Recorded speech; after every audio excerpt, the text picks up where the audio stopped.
Santa, dari hasil yang didapatkan dari katakanlah hitung cepat untuk sementara ini siapa yang paling unggul di antara partai? Apakah PDIP masih unggul dan apakah ada satu data yang cukup mengejutkan? Ya, saya menyampaikan jawab pertanyaan pertama dulu.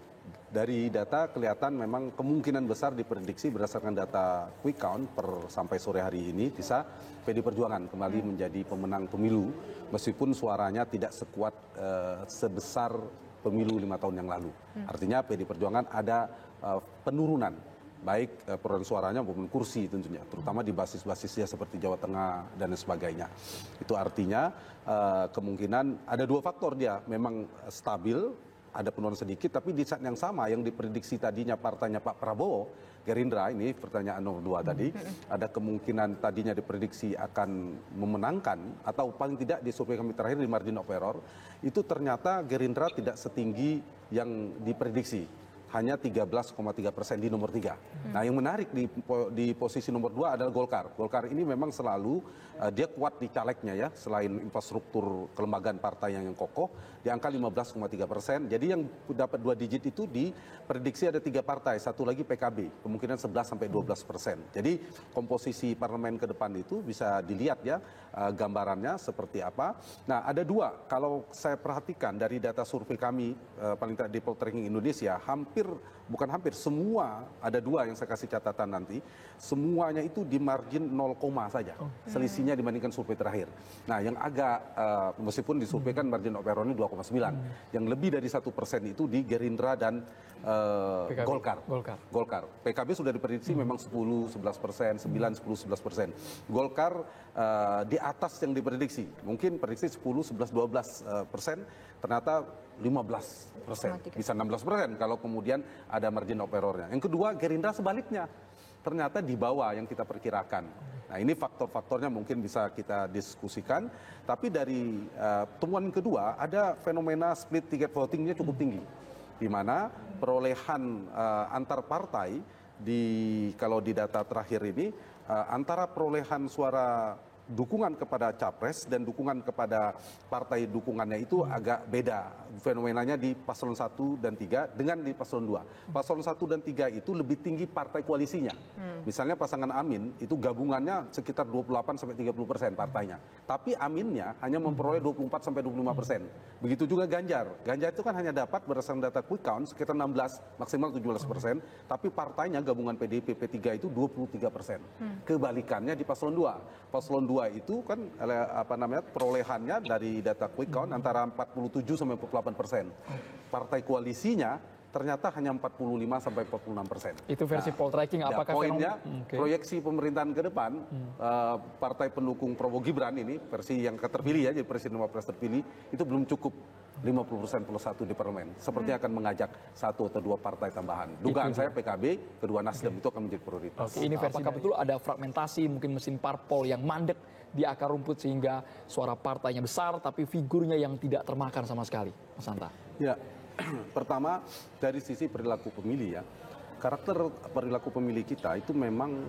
datanya lebih tinggi party ID itu rendah ketimbang figur ID, saya istilahkan. Jadi personal ID. Orang merasa teridentifikasi pada partai politik itu memang rendah di Indonesia. Dan rumusnya itu selalu Demokrat kenaikan sampai 300% karena 3 faktor. Faktor Susilo, Bambang, dan Yudhoyono, saya bilang. Nah, karena faktor figur yang mengangkatnya. Nah, itulah yang kita lihat dari partai-partai yang lahir di Indonesia itu karena ada bobot politik dari figur. Itu satu. Yang kedua itu mengkonfirmasi bahwa tidak terlalu kuat pengaruh partai. Yang kedua, dalam pemilu legislatif memang dan eksekutif yang serentak itu kecenderungan pilpres dianggap lebih determinan daripada pileg. Jadi memang preferensinya di sana. Tapi yang paling penting kalau kita baca, ini menunjukkan kami Poltreking Indonesia melakukan rilis. Saya kasih capture satu saja di Jawa Timur. Pada Jawa Timur, seminggu sebelum Pilpres Pileg, itu kita mempublish diprediksi pasangan nomor 2 Prabowo Gibran akan mendapatkan 60% atau 61% bahkan. Ini ternyata di quick count ternyata sampai dengan 66% di Jawa Timur. Tapi pemenangnya diprediksi PKB di sana. PKB kan pendukungnya Muhaimin, ketua umumnya Anies Muhaimin. Nah, ternyata kita dalami pemilih PKB itu tidak lebih sedikit yang memilih ke Prabowo, persis terbelah.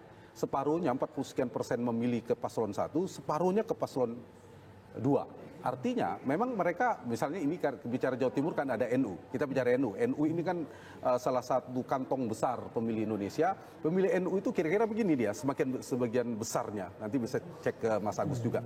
Dia pileknya, dia partainya tetap PKB, tapi capresnya mereka nggak pilih Caimin, mereka pilih Pak Prabowo. Karena Pak Prabowo tentu ada faktor Pak Jokowi yang memiliki kedekatan dengan NU dan lain sebagainya. Jadi multifaktor, ditambah tadi ya Mas Umam juga sampaikan terkait dengan di partai politik, mesin partai hampir semua partai yang kurang bisa diandalkan untuk menjadi mesin pengepul suara itu agak sulit untuk dijadikan betul-betul.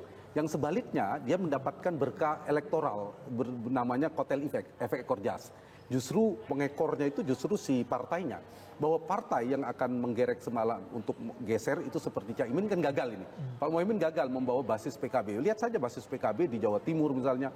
Di Jawa Timur saja, nggak usah jauh-jauh. Ternyata kan suara Pak Anies dan Pak Muhaimin sangat rendah di Jawa Timur. Nah itu membuktikan tidak mampunya partai bergerak untuk melakukan itu. Ditambah PD Perjuangan misalnya ada faktor-faktor kalau PD Perjuangan selama ini kan ada dua kekuatan besar yang bersatu. Kita lihat potretnya tadi Jawa Timur ini Jawa Tengah. Ada dua raksasa politik Jawa Tengah. Namanya satu kandang banteng kita istilahkan PD Perjuangan, itu ada pemilih loyal PDI dan Ibu Mega, yang kedua namanya Joko Widodo. Jadi itu kandang banteng sekaligus rumahnya Jokowi. Dan banteng pengembalanya dua. Dan itu terbelah di Jawa Timur, di Jawa Tengah, terbukti di sana menggeruslah suara PD Perjuangan meskipun pemenang, tergerus di beberapa basis. Ditambah tadi betul basis-basis seperti terakhir fenomena Marora Sirait itu mundur dari PD Perjuangan. Basis dia kan di Sumedang, Majalengka dan Subang, Majalengka dan SMS ya, dapilnya itu cukup kuat, apalagi di di Sumatera Utara. Kalau diperhatikan di data, memang ada penurunan sedikit di sana, sehingga multifaktor penurunan itu. Nah, ini juga menggerus suara partainya, suara capresnya. Ini yang saya istilahkan tadi, harusnya partai bisa bekerja ke depan untuk berfungsi sebagai mesin pengepul suara, bekerja secara elektoral, dan itu ternyata sebaliknya menjadi PR. Kita melihat dalam kacamata sebaliknya di Paslon 2. Di Paslon 2 kursi partainya hanya 45%, menyisakan PR nih. 45% kan sulit untuk mengambil keputusan ke depan. Nah karena itu PKB kemungkinan pertama digoda untuk masuk ke dalam pemerintahan. Kalau PKB gabung sudah cukup 55%. Yang kedua dugaan saya adalah Partai Nasdem yang akan digoda untuk masuk dalam pemerintahan. Kalau ditambah itu udah 60%. Ya mudah-mudahan jangan lagi, setelah itu cukup PD Perjuangan. Tadi ada statement Pak Hasto ya, kemungkinan akan beroposisi. Bagus itu untuk sehat demokrasi kita. PKS yang sangat piawai di luar pemerintahan. Saya berharap 2 atau 3 partai yang kokoh itu penyeimbang berada di luar pemerintahan. Nah, kalau sekarang kita di segmen ini akan berbicara soal ketokohan sendiri. Mungkin kalau soal presiden ketokohannya di 02, kita melihat dari hasil quick count, memang sosok Prabowo Subianto ditambah di situ ada dukungan dari Joko Widodo begitu. Tapi kalau misalkan dari segi partainya sendiri, sosok ketokohan itu tidak berpengaruh ya, Mas Hanta ya? Saya punya data di exit poll sebenarnya. Mereka memilih partai itu apa pertimbangannya. Ini sebenarnya cukup akurat ya, melebihi data survei. Jadi di data kita ada pilihan alasan mereka memilih partai. Jadi kami juga mendeteksi perilaku pemilih, alasan memilih capres, tapi juga ada alasan memilih partai politik. Nah, memilih partai politik itu paling tinggi 19,8% karena memperjuangkan aspirasi rakyat, itu nomor 1. Kemudian 16% karena calegnya. Nah ini ketokohan, calegnya. Dia memilih karena calegnya. Yang ketiga karena kesamaan, karena lingkungan, karena keluarga. Itu yang ketiga. Mungkin bisa dibandingkan ya sama Mas Agus ya. Yang keempat karena program kerja partainya. Kelima karena ideologi partainya hanya 8%. Kemudian baru dianjurkan oleh tokoh agama, tokoh masyarakat 5,6%. Selain itu sosialisasi. Jadi multifaktor ya. Apakah ada faktor, jadi 2, kalau bicara faktor pengepul suara, figur ke partai politik itu ada figur nasional. Figur nasional itu biasanya ya pasti capres yang paling efektif sebagai kotel efek yang bisa menarik suara ke, meskipun Gerindra kita lihat tidak terlalu efektif. Yang kedua adalah figur lokal, yaitu para caleg-caleg. Ini bisa dibaca dalam konteks itu, Andrew. Jadi menurut saya memang setiap partai beda-beda. terutama misalnya Golkar. Golkar itu termasuk partai seperti Partai Amanat Nasional. Itu calegnya cukup menggait, itu punya variabel yang lumayan. Banyaknya artis gitu. Sangat artis salah satunya. Tapi seperti PD Perjuangan, partainya PKS, itu parti ID-nya relatif lebih tinggi. Dia tidak terlalu kuat determinan ketimbang caleg, lebih kepada partainya. Karena itulah ketika disurvei, mereka angkanya relatif tinggi, tetap mirip. Tapi kalau misalnya lembaga survei tidak memasukkan variabel caleg, mereka akan melihat PAN itu rendah. Dia akan melihat Golkar rendah, tapi begitu hasilnya kok tinggi, ada faktor caleg. Nah, disitulah ada variabel caleg yang seperti saya katakan tadi, dari sisi partai politik. Nah, cuma yang menarik ada satu sebenarnya. Kita di luar itu, saya mengatakan kan capres, yang kedua adalah caleg. Kalau begitu, terbukti dengan PSI. Kan tidak punya kekuatan di situ terlalu kuat. Ternyata Pak Jokowi tidak terlalu berdampak kuat kepada partai, tapi memiliki efek yang luar biasa pada Pilpres. Kalau faktor Pilpres kami merekam juga apa alasan nomor 02 itu nomor 1 sebelum Jokowi, Prabowo lah harus kita sebutkan, karena itu simbol kekuatan. Saya masuk sedikit ya ke Pilpres. Kekuatan simbol kekuatan Pak Prabowo itu di Jawa Barat lah. Jawa Barat itu siapa yang mau mengatakan itu Jokowi efek? Bukan faktor Jokowi. Jawa Barat faktor Prabowo bisa mempertahankan basisnya. Kalau tidak, itu kan udah geser ke Anies. Survei poltreking setahun yang lalu di awal 2023, itu Anies sempat nyalip posisi Prabowo. Tapi Prabowo dengan berbagai macam transformasi gaya komunikasi politiknya, kemudian dia sosialisasinya, strategi politiknya, dia bisa bertahan. Dan itu terbukti di Jawa Barat, kalau berdasarkan quick count, itu sekitar 60%. Kita tunggu real count.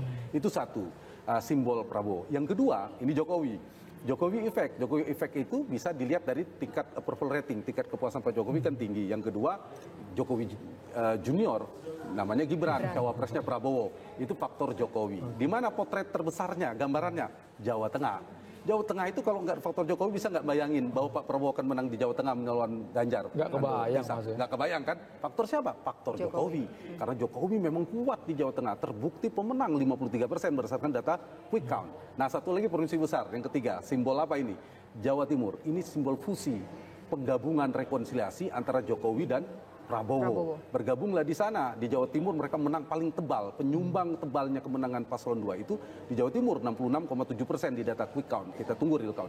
Nah, dari 3 potret provinsi besar ini kelihatan faktor pertama Prabowo dan Jokowi.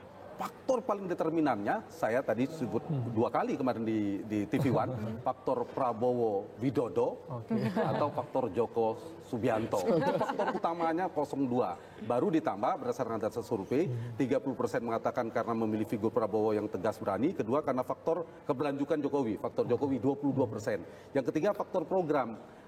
Makan gratis dan susu gratis itu 10%. Nah, yang terakhir yang ramai kemarin hanya 4,9% faktor gimmick gemoy.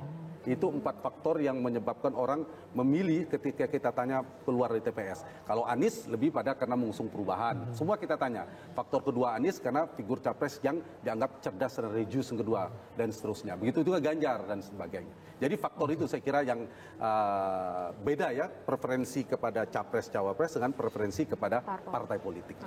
Nah, ini kan juga berbicara soal bagaimana kekuatan untuk koalisi, kemudian juga untuk oposisi. Kalau bicara soal untuk koalisi dengan kekuatan yang ada, kalau kita ngelihat partai yang sekarang sudah masuk ada 45% untuk ke Gerindra begitu yang mendukung Prabowo Subianto. Lantas bagaimana nanti, tadi kan sudah sempat disinggung sama Mas Hanta bahwa kayaknya nih PKB sama Nasdem bakal bergabung nih untuk bersama begitu. Apakah dua-duanya jangan-jangan memang akan bergabung atau mungkin nanti akan ada resistensi dari salah satunya? Nah, ini menarik, Tisa. Saya ingat 5 tahun yang lalu, saya bicara di TV One, di hari quick count malamnya. Saya memprediksi, tapi masih rame. Banyak yang mustahil dan saya diserang itu. Saya bilang kemungkinan oleh politisi di saat itu debat, yang mungkin tersinggung. Saya bilang kemungkinan partai yang akan gabung pemerintahan satu Gerindra. Bayangin pada Gerindra lagi panas, Gerindra yang kedua Partai Amanat Nasional saya bilang. Tapi ternyata kejadian kan. Terbukti. Nah, tadi malam saya juga dengan polisi PKB nyampaikan, saya memprediksi juga meskipun ada yang menolak, saya bilang ini ada kemungkinan. Nah, sekarang kalau boleh saya memprediksi 2 partai. Karena sedang berada dalam pemerintahan, yaitu partainya apa? Nanti kita lihat catat ya. Bukan saya berharap, saya tidak berharap juga supaya ada di dalam pemerintahan. Tapi ini prediksi, kemungkinan 2 partai. dua faktor ini, faktor memang kebutuhan dari paslon yang akan menang, katakanlah berdasarkan quick count, Prabowo Gibran, karena baru 45%, dia butuh pasti menggoda partai, merayu partai untuk masuk ke dalam pemerintahan. Meskipun kita berharap dalam konteks demokrasi jangan terlalu gemuk, cukup koalisi pas terbatas, 55% maksimal 60%. Kalau diajak PKB saja, sebenarnya udah cukup. PKB saja. Poin saya PKB. Saya agak sulit membayangkan PKB berani di luar pemerintahan dengan kultur PKB, tapi ya saya berharap tetap ada penyeimbang di luar. Yang pertama PKB yang akan diajak menurut saya, yang kedua ada Partai Nasdem. Karena mereka berada di dalam pemerintahan memang hari ini bersama Pak Jokowi. Yang kedua, dilihatnya dari sisi partainya. Dari sisi partainya dibandingkan PDI Perjuangan dan PKS, mereka gen oposisinya, gen politik oposisinya lebih kuat. PDI Perjuangan betul kata Mas Hasto yang tadi katakan mereka lama 10 tahun di pemerintahan Pak SBY, Ibu Mega itu kekeh. Dan saya percaya Ibu Mega kalau oposisi bisa oposisi, sulit merayunya. Yang kedua PKS karena alasan ideologis, bisa jadi karena PKS tidak mau atau memang tidak diajak. Dua faktor. Nah, dua faktor ini bagi saya karena yang kemarin faktor PKS memang mungkin tidak menjadi prioritas. Nah, urutan 4 partai di luar, sekarang kan ada 8 partai yang akan lolos. Betul. Nah, 4-nya sudah di dalam bersama Prabowo Gibran, yang 4 ini PKB, Nasdem, PDI Perjuangan, dan PKS ya. Nah, 2 yang pertama saya katakan kemungkinan akan menjadi prioritas Prabowo Gibran. Sekaligus 2 partai ini sangat mungkin bergabung pemerintahan, yaitu PKB dan Nasdem. Kalau ini digabung berarti 45 ditambah PKB sekitar 12%, berarti sudah 57% ditambah Nasdem sekitar 7-8%, itu sudah 70% ya. Sudah 50-60 sekian persen, hampir 70%, sudah besar juga. Nah, ini faktor yang kemungkinan menjadi daya tarik bagi keduanya. Nah, tapi PKS juga tidak mustahil.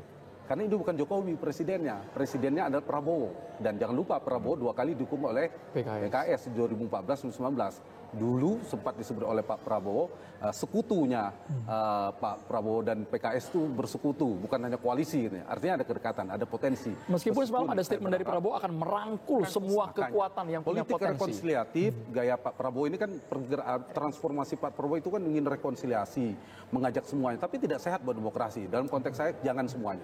Tidak boleh. Jadi relasi eksekutif legislatif ini, Andro, Tisa, dalam sistem presidensial kita, presidensialisme kita kan setengah hati sebenarnya. Kan multi partai, kemudian presiden dipilih langsung oleh rakyat dan seterusnya. Ada 3 pola relasinya. Polanya kalau eksekutifnya terlalu kuat, kemudian legislatifnya lemah, dia cenderung hanya jadi stempel bagi pemerintah. Apa yang terjadi? Hubungannya adalah kolutif, potensinya kolutif. Yang kedua, kalau sebaliknya legislatifnya terlalu kuat seperti era Gus Dur sebagai presiden, kemudian eksekutifnya terlalu kuat, partainya si presiden lemah, maka ini polanya akan konfrontatif, rame terus suatu saat potensi di mana presiden terserimpung oleh manuver politik partai-partai di parlemen sangat besar. Apalagi ini Golkar kuat ini. Nah, kemudian ada partai-partai lainnya. Nah, yang ketiga yang kita butuhkan ini dalam demokrasi, efektif. Efektif itu apa?